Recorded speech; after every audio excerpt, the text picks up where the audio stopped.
Un entrepreneur aime et recherche la liberté et se construit une prison sans barreaux. Il ne sera pas indépendant, mais il a choisi lui-même le cadre et les conditions de cette dépendance, y compris celle de son éventuelle sortie.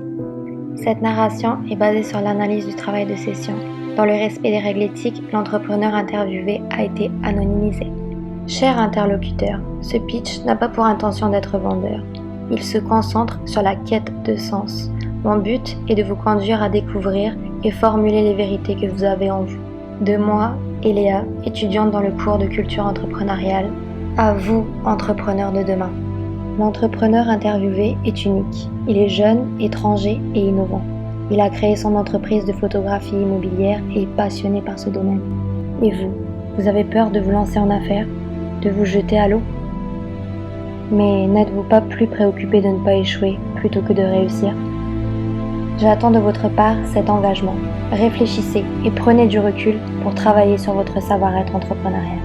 Alors, avez-vous quelques instants à m'accorder? Je vais vous donner quelques conseils pour vaincre votre peur de vous jeter à l'eau, provenant de ma rencontre avec cet entrepreneur hors pair, afin que vous puissiez réaliser votre rêve entrepreneurial. Pourquoi n'arrivez-vous pas à sauter le pas?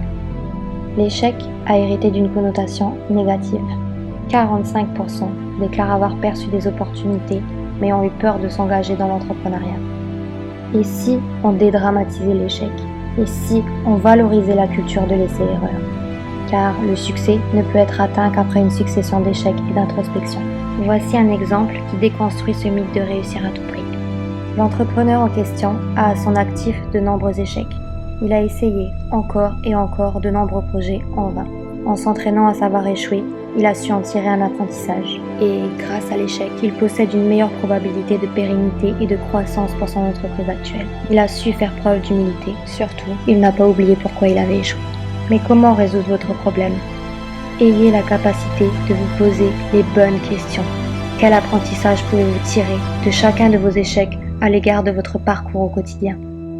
Faites les efforts de faire preuve de souplesse, d'ouverture d'esprit vers le futur.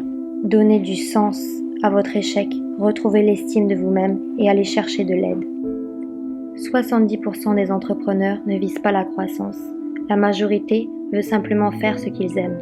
Alors n'oubliez pas de vous demander où voyez-vous dans votre entreprise et combien de temps voulez-vous lui consacrer.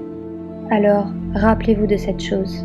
Vous pouvez changer ce que vous faites, mais vous ne pouvez pas changer tout ce que vous voulez. Une des clés de réussite est avant tout de se connaître soi-même. Alors connaissez vos forces et vos faiblesses pour réussir à identifier vos opportunités et vos menaces. Si vous avez aimé ma présentation et que vous voulez en savoir plus, n'hésitez pas à me contacter. Merci d'avoir pris le temps de m'écouter activement.